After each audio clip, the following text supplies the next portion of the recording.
नमस्कार। कथा कहानी बाई वंदना में आप सबका स्वागत है। आज प्रस्तुत है 55 खंबे लाल दीवारें उपन्यास का भाग 7। चलिए शुरू करते हैं।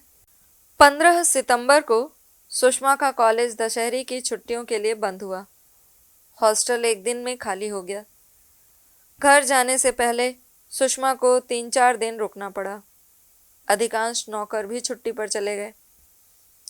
जाने से एक शाम पहले वह कॉलेज के सामने के लॉन में चुप अकेली बैठी थी।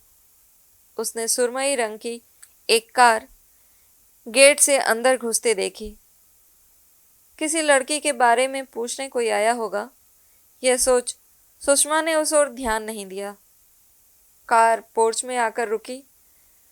सुषमा ने मुड़कर भी नहीं देखा। पीछे से परिचित से स्वर ने कहा, सुषमा जी। ओ, आप आइए। सुषमा ने स्वयं नहीं जाना कि उसके कंठ में आह्लाद आ गया है। उसकी आंखें एकदम से दिप उठीं। नील वहीं घास पर उसके पास बैठता हुआ बोला, आप अभी तक यहीं हैं? घर नहीं गई? कल सुबह की ट्रेन से जाऊंगी। तब तो ठीक टाइम से आ गया। अगर ना आ पाता तो आप न मिलती। मैं घर चला गया था, कल रात आया हूँ, नील ने बताया। सब लोग ठीक है ना? सुषमा ने पूछा। ठीक है, नील हंसा। ऐसी आत्मीयता से पूछ रही हैं जैसे सभी को जानती हूँ। पता भी न होगा कि घर में कौन कौन है। कौन कौन है? सुषमा ने पूछा। सभी कोई। बहुत स्नेही माँ, बहुत ढीठ बहन। नलिनी बीए में पढ़ रही है। इस बार मैं कार भी ले आया। पिछली बार गलत बस में बैठ गया था, बड़ी मुश्किल से पहुंचा। सुषमा हंसने लगी। और क्या होगा, आप तो इतने अस्थिर मन हैं। कोई कहेगा कि मत जाओ तो जाएंगे, रुकने को कहेगा तो रुकेंगे नहीं, चले जाएंगे। न आपने बुलाया न आपने रोका, जबरदस्ती आया था, जबरदस्ती चला गया, नील ने बिना किसी शिकायत के कहा। वह सुषमा की पलकों का उठना गिरना देखता रहा। वह घुटनों को बाहों से घेरे बैठी थी। ढीली वेणी में से कुछ बाल निकल आए थे। उसके समझ में नहीं आ रहा था कि वह नील से क्या बात करे। नील ने उसकी ओर हाथ बढ़ाया तो वह बुरी तरह चौंक गई। आपके ब्लाउज पर एक कीड़ा है, नील ने कहा। गर्दन मोड़कर सुषमा ने देखा और उंगली से कीड़ा झाड़ दिया। शायद वह जान रही थी कि आगे क्या होगा, इसलिए जब नील उसके पास गया तो उसे आश्चर्य नहीं हुआ। वह अपनी पीठ पर नील के दिल की धड़कन महसूस कर रही थी और नील की उंगलियां उसकी अनावृत बाहों को छू रही थीं। वह उसी तरह बिना हिले बैठी रही और स्थिर पलकों से कॉलेज की नई बिल्डिंग देखती रही। उसे पता था कि कहीं कोई नहीं है। रात का चौकीदार छुट्टी पर है।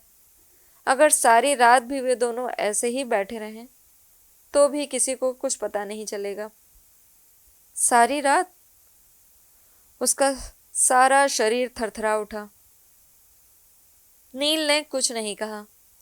उसकी पीठ से सटा बैठा रहा। उसकी बाहों को हल्के हल्के छूता रहा। उसके केशों की सुगंध में डूबा सा। सड़क पर से बेसुरे कंठ से गाता हुआ कोई राही गुजर गया। एक बस बिना रुके ही तेजी से निकल गई। क्या सोच रही हैं? नील ने बहुत धीरे से कहा। कुछ नहीं, खंबे देख रही हूं। कितने खंबे हैं? आप ही गिन लीजिए।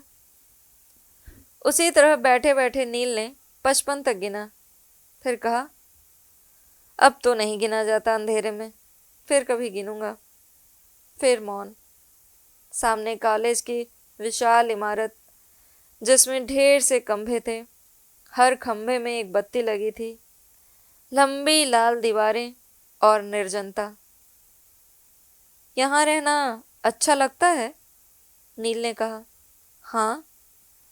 और फिर लंबा मौन। नील ने कहा, आप तो चुप बैठी हैं। फिर क्या करूं, क्या बात करूं? आधुनिक कविता पर, पिकासो पर? नहीं, अपने बारे में कुछ बताइए। मैं आपके बारे में कुछ भी नहीं जानता, सिवाय इसके कि आप मुझे बहुत अच्छी लगती हैं। अपने को पीड़ा देने की किसी अनजान भावना से प्रेरित हो अपने स्वप्नों को रौंदते हुए सुषमा ने कहा, उम्र 33 बरस, घर की गरीब, हिंदी की टीचर। कुछ और जानना चाहते हैं? उसके कंठ की तलखी नील को खट से लगी। सुषमा की आंखों में आंसू भर आए, जैसे ओस की दो बूंदें।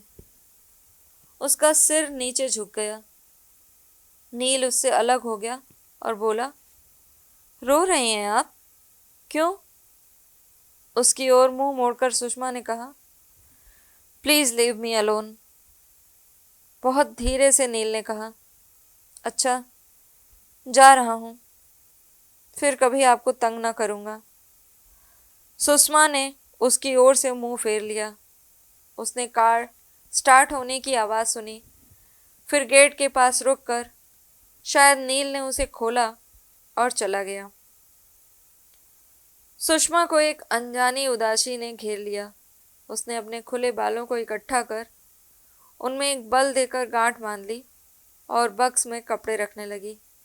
उसका मन हो रहा था कि सो जाए, कुछ करे ना। घर जाने का वह उत्साह न जाने कहाँ डूब गया। अंदर चौके में भौरी बर्तन उठा कर रख रही थी।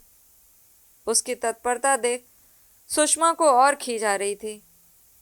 बक्स में कपड़े भरकर उसने वहीं कमरे के बीचों बीच छोड़ दिया। उसकी समझ में नहीं आ रहा था कि खाली 3-4 घंटे कैसे बिताए। अगर नील होता तो समय सहज ही कट जाता। सुषमा ने इस विचार को जन्मते ही कुचल डाला। नील से मुझे क्या, वो मेरा कौन है? पर उसकी खुली बाहों में हल्की सी सरसराहट हुई और बढ़ती बढ़ती उसके सारे शरीर में व्याप गई। सुषमा पलंग पर आंधी जा गिरी। उसने नरम तकिए में मुंह गड़ा लिया और फिर दांतों से होंठ काट लिए और वैसे ही निश्चल पड़ी रही। इसके साथ ही 55 खंभे लाल दीवारें उपन्यास का भाग 7 यहीं पर समाप्त होता है। अगले भाग के साथ जल्दी ही आपके समक्ष उपस्थित होंगे। तब तक के लिए नमस्कार।